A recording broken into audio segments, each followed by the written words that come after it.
or play hide and seek in the washing machine dump. So we're gonna be talking about all the dumb moments we had as kids, and you gotta decide who was dumbest. Everyone settle down, everyone settle down. I'm gonna drag you guys through some real pain. Oh, no. It was, what was it? 2006 maybe? That's the year I was born. I was born. Holy crap, this is green that way. Well, how do you remember this? I was about 6 years old. What? You were 6 years old in 2006? Whoa! Also, are you retired already? I'm about to. You're an old man.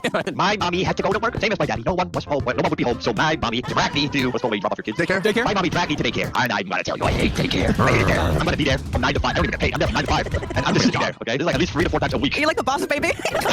Literally like a boss baby. I got my little screw dog. I'm just sitting there. Nothing to do. You can play with either blocks or you can chat with the random kid that put the blocks in his nose. And I don't want to do any of that. I was actually, I'm not gonna lie. You don't want to talk to me about something? No, this is hilarious. I'm looking at my pants. So every time I go there, I literally beg my mommy. I beg her, mommy, please, mommy, no, don't drop me off at the daycare. And she's like, no, I got bread on the table for this darn family. You're gonna go to the daycare. Where else? Sounds like a villain origin story. She drops me off there. The people that take care of you are like so overly nice to you. They're like, oh, hello, little Blaza. How are you today? They called you Blaza too? No, dude, people that are overly nice are actually more scary than mean people. Like, what are they up to? By the way, subscribe to the channel, please. That's great and all, but did you know that you can make me try the hottest hot sauce, or spend overnight in a haunted house, or even swim with sharks? 3 new shirts at Stocks Store, and 3 punishments. If we reach our goals, I have to do the punishments in a video. Go to Stocks Store today and buy a shirt to seal my fate. My mom drops me off, flies away as fast as possible, and I'm just there with the weird kids and overly nice, caring people. What you usually do there is just either play with the toys or you eat like pears. Pears? So most of the times, I literally just walk over all the toys and I sit in front of the window. Like it was kind of a weird building. It had a really big round window, which was like fixed, so you can like sit in the window. And most of the time, I was just sitting for hours, looking outside, literally like this. I was sitting in that window. Wait, why do you remember so much stuff from like, what, 20 years ago? So one day, when I was sitting in front of the window, I hear the caretaker ring a little bell. Ding, ding, ding. Kids, come over here. Ding, ding, ding, ding. There you go, by the way. I'm done ringing that stupid bell. Ding, ding, ding, ding, ding. Okay, I'm coming over. He said, today we're gonna do an exciting activity. We're gonna go outside. And I was like, we're going outside. Are you sure this is a daycare? This just is prison. You're in prison. Like, everything's the same. This caretaker, Not a prison bell. the caretaker is a prison guard. You're getting your outside time from your jail cell. Kids were trading like fruit snacks. Oh my god. Wait, Blaza, you know what I just realized? You had your most like painful experience at 6 years old, bro. Are you okay? That's how I got this way. So I put on my big hiking boots. I put on my jacket. I'm ready to go. The caretaker takes us all outside in a group. We all have to hold each other's hands in groups of 2, so we don't lose each other. So we walk in groups of 2 behind each other like a little train. Almost like a prison, like you're like chained to each other. Shackled together. And we went out for a little walk, like in the neighborhood over there. And while we were walking, I see my vision in the distance. I see a play town. What do you call it? A Playground. I see a playground. It's so funny. I was 6 years old, bro. I don't know how am I supposed to. You're not 6 years old now, bro. You're gonna walk towards it. I'm like, oh my god, I'm so excited. We're finally gonna do something more interesting. And when we got there, it was like paradise. See, I saw a slide. I saw a whip wop. You know What the heck? A whip wop? Is it a seesaw? It's probably a seesaw, isn't it? No, you stupid. There's a whip wop. This is a seesaw! It's in my country too. I recognize the house. So I see a whip wop. I see Look at whip up, please. a climbing thing. What you call it? It's like a monkey bar. Are we called monkey bars, by the way? Monkey at the bar. I see something like this, and I just love. For some reason, I love that thing. So it stops sending images of monkeys drinking juice. Bowser, I didn't see more important in your story. I'm sorry.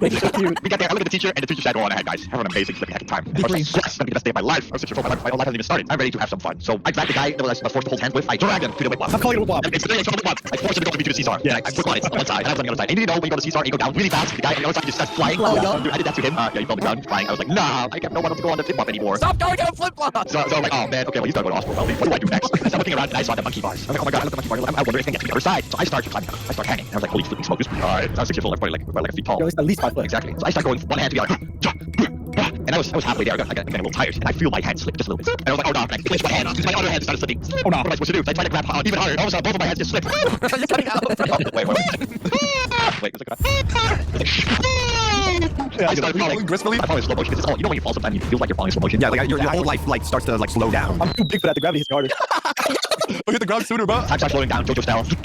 And I fall on the ground. Peter Griffin fall. And I'm laying there, and I was like, I don't know, I kind of fell on my lungs or something, because you know when you fall and you can't breathe. For Yeah, you got And I was like, and the teacher ran up to me, he's like, oh my god, are you okay? And I look at her, and I pull up my arm, and my arm, I kid you not, looks like the bubble tape. No.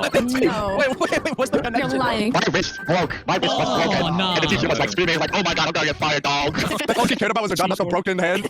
Not screw the kid, it's your job. Keep in mind, another kid also died. That kid was not the main character of the story, okay? He's gonna be fine. He's already in damn. It was plot development. So I looked at her, with her little hand rolled up like that, and she was like, oh crap, we gotta go to the hospital. She called my mom. My mom brought me to the doctor, and it hurt so much. I was 6 years old. So much. I never broke anything in my life. That's the first time I broke something. And luckily, everything was well and good. The doctors did good care of me. After a long time of healing, everything was okay and well. And my mama never brought me back to that daycare. If I drop you on your wrist right now, will it break? No, I broke the wrist this one time. So it like, Didn't you break the same wrist? Yeah, exactly. Oh my god. That's a weak wrist, bro. That was painful. Is there anything more painful? I actually have a story that's similar. That's had to do with the playground. Okay, Tuxie. Why? Because dying in playgrounds like a battlefield. Yeah, like there's been so many. No, Tuxie loved playing at playground, you see. Whoa. See, I wasn't as like athletic and strong as Blaza. So bad? I was fat. I was like you, Mimi. My favorite part about the playground was the swings. The swings are the best part. My favorite part about the swing was swinging really, really hard and trying to jump off of it. Yeah! Jump. Yeah. You know? So what about doing a full 360 though? See, like I said, I was exactly like Mimi. I can do that kind of like thing. Why am I being dragged into this conversation? What are you Mimi, I'm telling my story right now. Why are you cutting me off, man? So my favorite part was the swings. Every single time you felt when you jumped off the swings, it felt like you were a superhero landing. So on this one particular day, my mom brought me to the playground and she sent me on. The first thing I did, I instantly run straight to the swing set because obviously that's the best thing at the park. I hop on, nobody was around luckily, so I had the whole swing set to myself. So I go for one big swing, 2 big swings, and 3 big swings. On the third swing, once I reached the top of the apex of the swing, one of my hands slipped off. And so I kind of launched off the swing in an awkward way. Oh yeah, you're Tuxie. And everything went dark for a second. Oh, you're dead, bro. You're dark. Pass out. I don't even remember because it was that hard of a fall. No, did you not like snap your neck, bro? That's crazy.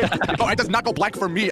Wait, you landed and your screen turned black. And My you, screen, screen, you are chronically online. Wait, but you woke up and you're still on the floor, so nobody helped you. It was only for like a second, okay? It was only for like a second I was on the How ground. would you know that? Yeah, you don't know. You were knocked out. How do you know how long? I think my mom would notice, but at the beginning I thought, oh, I landed. I'm perfectly fine. That didn't hurt too bad. When I looked down at my elbow, there was a full 2-inch piece of wood chip sticking straight out of my elbow. Let's be real here. 2 inches is a lot. That's magnificent. It's like way above average even, right? Dude, you know how many kids probably peed on that? Stepped on it, bro. Is that where your mind goes? Like, Yeah, it's what wood. do you think of that? Wait, so it's in your elbow right now? It was in the elbow. That was pretty painful in itself. You would assume that would be the most painful part. But luckily, next to the playground was a community center, and I was able to go to the nurse's office there. So when your screen went black, your mom was there and she didn't care. Your mom just watching you. You felt you died. Was your adrenaline like still kicked in, or did you like start to feel it? Oh, you started to feel it for sure. Once you see whatever's in you, you kind of like realize how painful it is. My mom brought me to the nurse's office at the community center, and obviously she had to take out the piece of wood. That wasn't too bad initially. Was it like a whole operation? You have to get in the yard table? No, she just pretty much yanked it out. And after that, she grabbed a bottle that said alcohol. She had to clean out the wound. You She started chugging it. She grabbed a bottle of whiskey and gave it to me so I could down it. No. She grabbed a bottle of alcohol to pretty much disinfect the wound. And as she poured it onto that wound, it started bubbling, and that was the most painful thing I've ever done. Yeah, it was a big wound. That must hurt so much. I heard you're not supposed to do that anymore. No, yeah, it kills the healthy blood cells. My little brother, he accidentally fell and he had like a 2-inch splinter stuck in his butt. Listen. He kept it in his butt for like 2 weeks because he didn't want anyone to know that he had one in there. He didn't want anyone to, like, he was embarrassed to say that he had one in my butt. Bro, he sat down with one in his butt. No, that's crazy. Not sit down. Like, how do you sit down with that, dude? One day he just came up to me, we were having dinner, like, guys, I have something to tell you. You can't handle it anymore. What is even more painful than that? Actually, I have one. Okay, so when I was a kid, I had this friend who had a trampoline that was like set up like right beside the water, like literally right beside it. And so one day while I was at their house, we were like playing on the trampoline, right? And I had this epic idea to jump off the roof of their shed onto the trampoline. So I climbed up on top of the shed and then I ran towards the trampoline, but I kind of slipped as I was jumping. Oh my god. There's a banana peel on the edge of the shed. And when I hit the trampoline, I like scorpioned myself. Oh no! Oh no! It's where your leg like go backwards onto the edge. Oh my Yeah. god. What? Wait. Were you that flexible, bro? No, I'm not. It forced me into like doing Okay, that. okay, you go from jumping off a thing to your head to your leg being behind your head. The landing, bro. Oh my god. Did you die? Yeah, I died. I'm dead right now. The air was knocked out of me and everything, but that's not all though. Right after that, I bounced off of the trampoline and fell into the water. So you were winded and you were drowning. Yeah, so that's basically drowning. How does air getting knocked out of you even feel? Dude, you've never had it, don't you? Can I punch you? Come over here. Ali, we gotta see how painful getting the wind knocked out feels like. Oh, I already know. You don't know, so I gotta show you. Okay. No, just so this, Ali, this will help build the story. Anyways, so yeah, that's not all right. So after I scorpioned myself, I bounced off of the trampoline and into the water. It was like a lake, kind of like it was kind of like blue, clearish, and I was in so much pain. And I started crawling out of the water. That's not it. Like there were barnacles everywhere. You became like cheese, shredded like cheese. What's so bad about that? Aren't they They're sharp. And so I tried like standing up and like tiptoeing through them, and I just kept stepping on them, and they were just slicing and slicing through my feet. Why didn't you just swim instead? I couldn't get up without stepping on them. I had to step on them to get out of the water. Okay, Ali, was it like worse than Legos or better than Legos? I think it's worse than Legos. When I finally got up, like my feet were all cut up, and my whole body was like just done. I collapsed. Yeah, I collapsed. I was done. That kind of sucks, Ali. That kind of sucks. That's what you said after all of that? Muffin, all right, let's hear it. I have the most painful story. You guys just make up a story. I don't make up stories. I never have in my life. You know, when I was like 5. Why is everyone so young, bro? What's the When we were 5, we were stupid. We hurt ourselves. You know those little like bouncy balls that you like bounce around? Yeah, I love those things. Oh, those are so fun. Oh, that's yeah, dude, those are so good. I still actually use them every day. Like, I'm actually on one right now. Oh, you be bouncing, muffin? Yeah. So I was bouncing around. I was like beep, beep, like a happy boy. Dude, he's so happy. So you know those granite countertops? I was being a little like silly person, and I was like, let me bounce around under this granite countertop. No. Muffin, did you perhaps ride like a really short bus, like going to school? No. Did you have lunch from like different times than the normal people? Did you ever go to a different classroom with like different teachers? Okay, so basically, when I would bounce around not under the countertop, I would like bounce above the countertop, like my head would bounce above it. So when under the countertop, I bounced the same way I would when I bounced not under the countertop. But basically, when I bounced under the countertop, I hit my head on the countertop really hard. Like it was like harsh. Like I just like.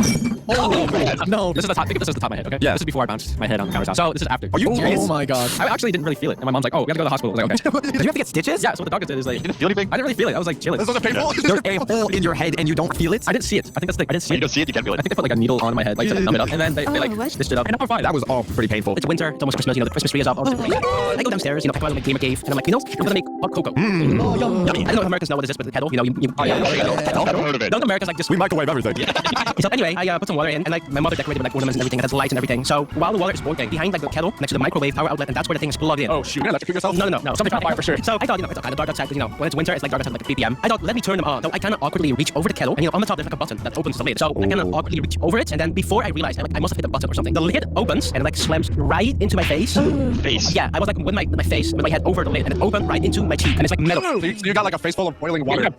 Was the lid hot? Like, Yeah, the lid was hot. I like basically just branded myself. The second the burn. did it leave a mark? I had it for like 2 weeks. By the way, it took like 4 seconds for me to realize what even happened. I didn't even understand it. Like 4 seconds burning. Like, Yeah, I didn't even feel it when it happened. I'm like, oh, something feels funny. Then it hit me. For the next 2 weeks, I had like a big circle on my face. It became like the disgusting kind of, you know, crusty and yeah. And I had to go to school with that and explain that embarrassing story to literally everyone. You should have just said you fought like a bear. Like you stopped your dad from feeding your mom. you saved a cat from a burning house. And that would have been way better. Say you had a really hard time pooping. That was you earlier. What's it? I had my shirt off. My shirt came off. I felt bad. You okay? No, it's not okay. It was red, then became like brownish. I think you had it kind of bad, bro. Like the worst of all, because like it hurt the most, like longer. for a long period of time. And the social embarrassment on top of it. If you guys enjoyed, make sure to subscribe and check out another video right over here. You're listening to KABC.